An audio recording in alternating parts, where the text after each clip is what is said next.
Bismillahirrahmanirrahim. Ini gimana sih punya semangat yang kayak gini?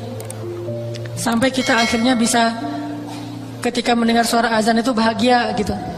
Ketika menyebut nama Allah itu jadi tenang. Ketika disebut nama Allah kita dengar dari orang lain, kita jadi mantap.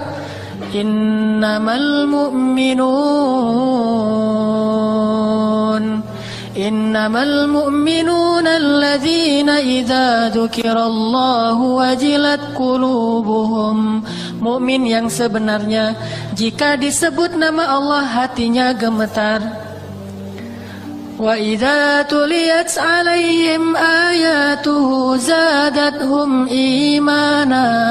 Kalau dibacakan ayat Allah, imannya bertambah. Wa 'ala rabbihim yatawakkalun. Bertawakal kepada Allah Subhanahu wa taala, berserah diri kepada Allah. Bisa nggak sih pas dengar azan kalimat Allahu Akbar, Allahu Akbar, langsung gemetar hatinya, gemetar rindu gitu. Kita pengen banget, saya pribadi tuh pengen banget begitu dengan azan tuh rindu gitu. Aduh, dipanggil sama kekasih saya nih, langsung wudhu, langsung datang ke masjid dengan perasaan berbunga-bunga, bahagia, dipanggil. Kayak kita di miss call oleh calon kita. Saya bilang calon ya. Kalau saya mah di miss call sama istri. Tapi beda sih di miss call sama istri sama calon gitu, beda. Di miss call sama calon itu lebih cepet datangnya gitu ya. Di miss call sama istri ini pasti mau nagih uang bulanan ini mah. Coba bayangin di miss call oleh istri kita, di miss call oleh calon kita, atau mungkin bagi sebagian orang di miss call oleh pacarnya. Itu miss call tuh di capture sama dia.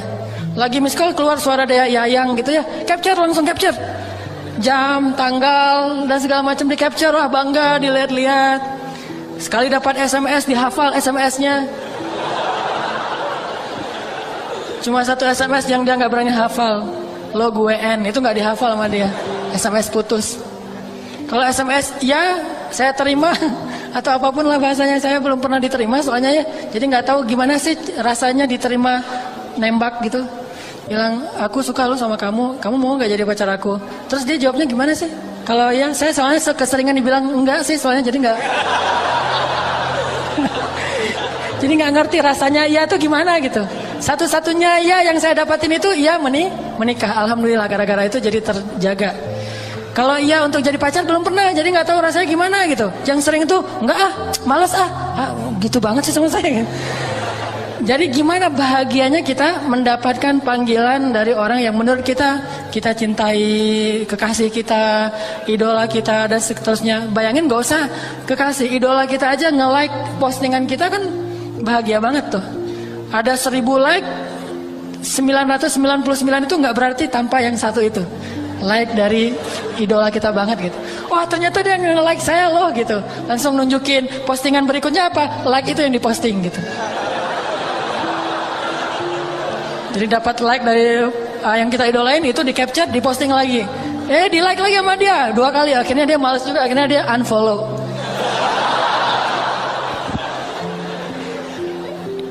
Gimana caranya biar kita bisa punya semangat kayak gitu ketika mendengar suara azan? Pertama, kita harus belajar butuh sama Allah. Karena kalau kita butuh, pasti kita akan nunggu-nunggu nih. Kalau kita ngerasa butuh sama Allah, pasti kita akan lebih ringan untuk datang kepada Allah. Analogi paling gampang tuh, saat kita dalam banyak masalah kan kita jadi gampang sholat ya. Kalau lagi banyak masalah, sholatnya khusyuk. Lagi banyak masalah, tahajud, berapa juz? 1 juz. Aduh, gak ada yang 2 juz ya. Gitu. Kalau lagi diputusin, nyari yang 2 juz. Kalau lagi nyambung, nyarinya yang 2 ayat. Gak ada yang 2 juz. Saya lagi pengen yang 2 juz. Jangan yang 1 juz di Al-Latif mah cuma 1 juz doang. Saya pengen yang 1 rakaatnya itu 3 lembar. Jadi 10 rakaat 10 rakaat itu 3 juz, 30 lembar. Oh ada tuh, di mana? Di Mekah kata dia. Atau di Baghdad. Nah artinya kok bisa ketika kita lagi banyak masalah sholatnya ringan? Coba pas lagi banyak masalah pasti ke masjidnya rajin kan?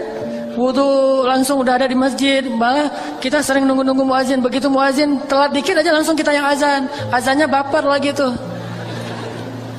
Hayalah sholahnya, hayalah sholah. Perhatiin gue dong gitu ya. Ya, hayalah sholahnya irama kurdi, tapi kurdi yang paling baper. Kalau kurdi kan hayya 'alas shalah.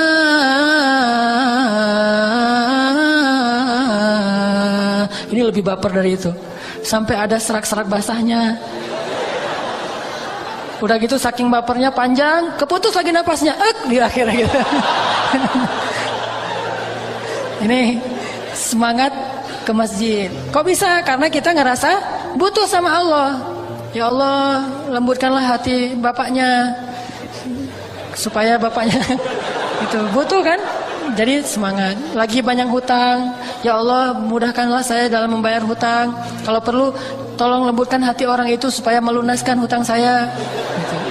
Ini kan gara-gara kita butuh. Cuman kenapa kita selalu ngerasa butuhnya pas lagi ada masalah? Bukankah hidup kita itu sebetulnya dalam banyak masalah? Dan masalah itu sebagian besarnya kita belum sadari karena belum terjadi mungkin. Kita selalu butuh Allah Subhanahu wa taala, dan kadang Allah, bahkan bukan kadang, sering Allah itu menolong kita, menyelamatkan kita dari banyak masalah tanpa kita sadari, sehingga kita pikir nggak ada masalah. Padahal masalah itu datang kepada kita. Allah bentengi kita dengan sholat kita yang sebelumnya, sehingga pas masalah datang akhirnya dia mental lagi, datang lagi masalah, hilang lagi, datang lagi. Itu lebih sering daripada masalah yang udah datang kepada kita kemudian Allah angkat setelah kita ngerasain. Malah lebih sering kita belum sempat merasakan masalah udah Allah angkat masalahnya. Cuman kita nggak sadar.